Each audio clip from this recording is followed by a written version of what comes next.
கரூர் சம்பவத்தை வைத்து யாரையாவது மிரட்டி உருட்டலாம் என்று நினைத்து எம்பிக்கள் குழுவை பாஜக அனுப்பியதாக முதலமைச்சர் மு.க.ஸ்டாலின் குற்றம் சாட்டியுள்ளார். தமிழ்நாடு மீனவர்களை காக்க மத்திய அரசு எதுவும் செய்யவில்லை என தெரிவித்துள்ள அவர், தமிழ்நாட்டு மீனவர்கள் இந்தியர்கள் இல்லையா என கேள்வி எழுப்பியுள்ளார்.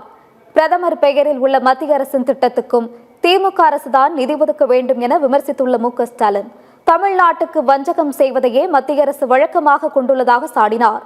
கும்பமேளா நெரிசல் மணிப்பூருக்கு குழு அமைக்காத பாஜக கரூர் மாவட்டத்திற்கு மட்டும் அனுப்புகிறது என்றும், அதிமுக பாஜகவுக்கு அடிமை சாசனம் எழுதி கொடுத்துள்ளது எனவும் சாடினார்.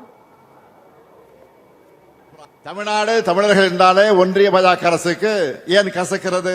தமிழ்நாடு மேல அவங்களுக்கு இருக்கக்கூடிய வன்மத்தை எப்படியெல்லாம் காட்டுறாங்கன்னு நான் சொல்லித்தான் நீங்கள் தெரிந்து கொள்ள வேண்டிய அவசியத்தில் இல்ல.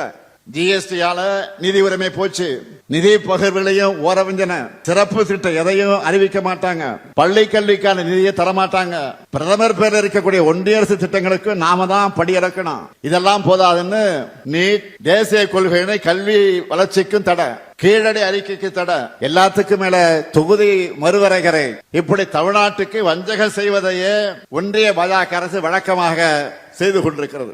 தமிழ்நாட்டை 3 முறை மிகப்பெரிய பேரிடர் தாக்கி ஆயிரக்கணக்கான மக்கள் பாதிக்கப்பட்ட போதெல்லாம் உடனே வராத, நிதி தராத ஒன்றிய நிதியமைச்சர் இப்போது கரூருக்கு மட்டும் உடனே வருகிறார். மணிப்பூர் கலவரம், குஜராத் விபத்துக்கள், கும்பமேளா பலிகளுக்கெல்லாம் உடனே விசாரணை குழு அனுப்பாத பாஜக கரூருக்கு மட்டும் உடனே அனுப்புறாங்கன்னா தமிழ்நாட்டு மேல இருக்கிற அக்கறையால கிடையாது. இங்கதான் நீங்க கவனிக்கணும், அடுத்த ஆண்டு தேர்தல் வருது. இதுல ஏதாவது அரசியல் ஆதாயம் கிடைக்குமா? இதை வச்சு யாரையாச்சும் மிரட்டலாமா, உருட்டலாமா அப்படின்னு பாக்குறாங்க. யாருடைய ரத்தத்தையாவது உறிஞ்சி உயிர் வாழ துடிக்கிற ஒட்டுண்ணியாகத்தான் பாஜக இருக்குது.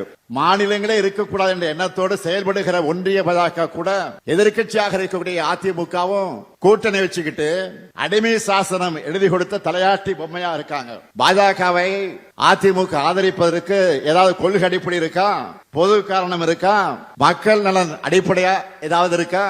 கூட்டத்துக்கு கூட்டம், தெருவுக்கு தெரு சென்று நம்முடைய கூட்டணிக்கு யாராவது வருவாங்களான்னு ஆள் சேர்ப்பதற்கான அசைன்மெண்ட்டை கொடுத்திருக்கிறாங்க. தமிழ்நாட்டின் நலன்களையும் தமிழ்நாட்டு மக்கள் மேலையும் உண்மையான அக்கறை கொண்ட யாரும் பாஜகவோட கூட்டணிக்கு போக மாட்டாங்க.